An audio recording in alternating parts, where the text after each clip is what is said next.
Imagine a beloved institution that's been a cornerstone of British culture for decades, suddenly scrambling to remind its audience why they should keep paying up. Sounds like a cry for help, doesn't it?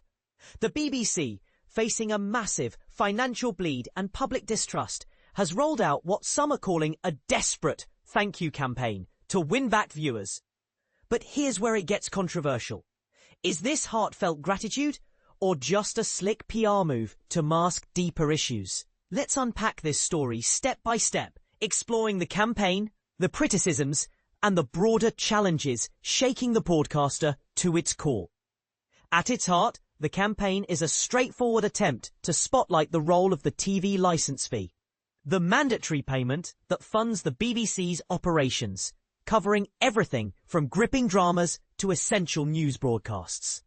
For newcomers, think of it like a subscription you can't opt out of if you watch live TV or use BBC services. Currently set at £174.50 per year, with whispers of a small inflation-linked bump to £181.50 soon.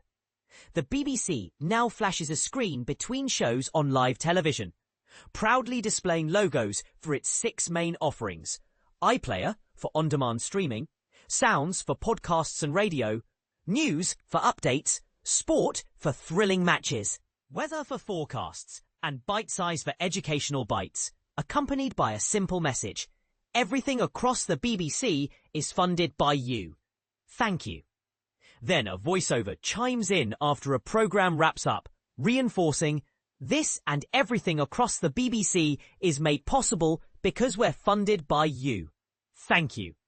It's a creative way to visually break down the BBC's ecosystem, helping viewers see the direct link between their fees and the content they enjoy. For instance, if you've ever binge-watched a series on iPlayer or caught a live football game on Sport, this is a gentle nod to the fact that your contribution keeps those platforms alive. But wait, here's the kicker. This campaign launched in September, amid a storm of declining revenue, with the BBC hemorrhaging over £1 billion annually from people dodging or ditching the licence fee. That's a staggering loss, equivalent to what could fund hundreds of new shows or upgrade their tech infrastructure. Politicians aren't holding back in their critiques. Greg Smith, a Conservative shadow minister, blasted it as nonsensical adverts to hoodwink the public, arguing that instead of splashing cash on self-promotion, the BBC should focus on improving content and impartiality. He warned it might only sour public opinion further. Similarly, Richard Tice, deputy leader of Reform UK, which has vowed to eliminate the licence fee altogether, labelled the effort desperate stuff by a desperate BBC trying to defend the indefensible. It's a point that sparks debate. Is this campaign genuinely appreciative, or a band-aid over wounds of mismanagement? Digging deeper, the exodus isn't just random. About 300,000 households ditched the fee last year alone, lured by alternatives like Netflix, Amazon Prime or Disney+. Streaming services offer vast libraries without the obligation, making it easier for younger audiences to cut ties. To counter this, the BBC is getting savvy, experimenting with platforms like TikTok to attract Gen Z and millennials with short, snappy clips. Yet, as their own annual report admitted last month, this shift risks leaving older or less tech-savvy viewers behind, who might not have smartphones or social media savvy. It's a classic dilemma. Innovate to survive, but ensure no one gets left in the dust. And this is the part most people miss. In a digital age, balancing inclusivity across generations could redefine public service broadcasting. All this has fueled intense scrutiny over the licence fee itself. With scandals piling up, critics question if this forced funding model is fair or effective. Take Lisa Nandy, the Culture Secretary. She's reportedly poised to veto a planned fee increase next spring. At £7 more, it might seem minor, but opponents argue it could alienate viewers already fed up with controversies. Critics warn that hiking fees for a crisis-ridden broadcaster plagued by bias claims will only drive more away. Numbers don't lie.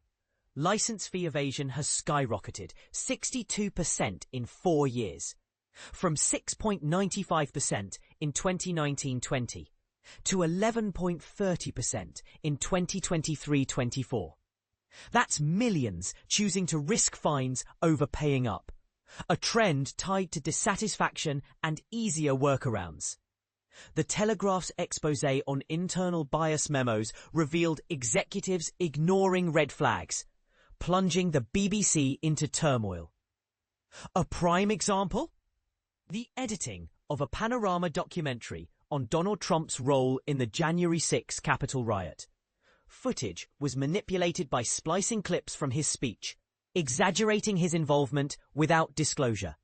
A breach exposed by advisor Michael Prescott's damning memo. This led to resignations, including Director General Tim Davie and news head Deborah Turness. Prescott, appalled by repeated bias lapses, circulated his findings, uncovering more issues like stewed reporting in BBC Arabic on the Gaza conflict. The scandals keep coming, from sacking Greg Wallace for a MasterChef slip to Gary Lineker's controversial social media outbursts on Match of the Day. The BBC's image is battered. Now a consultation on its royal charter kicks off this month, or possibly early next year, aiming to rebuild trust. Ideas include hybrid models, like part subscription, part license fee, to mix things up, or even a full shift to subscriptions akin to Netflix. Nandi calls for radical changes, refusing to rule out ending the license fee entirely. It's a bold pivot that could diversify revenue, but raises eyebrows. Would ditching the universal fee make quality content accessible to all, or turn the BBC into just another paywall platform? In the end, the BBC's thank you campaign is more than ads. It's a mirror to a funding system under fire. Do you think the license fee is outdated in our streaming-centric world, or an essential pillar of impartial broadcasting? Should the BBC evolve into a subscription model, risking exclusivity, or stick with universal funding for inclusivity? Share your thoughts in the comments. Do you side with the critics calling it desperate, or see it as a genuine outreach? Let's discuss.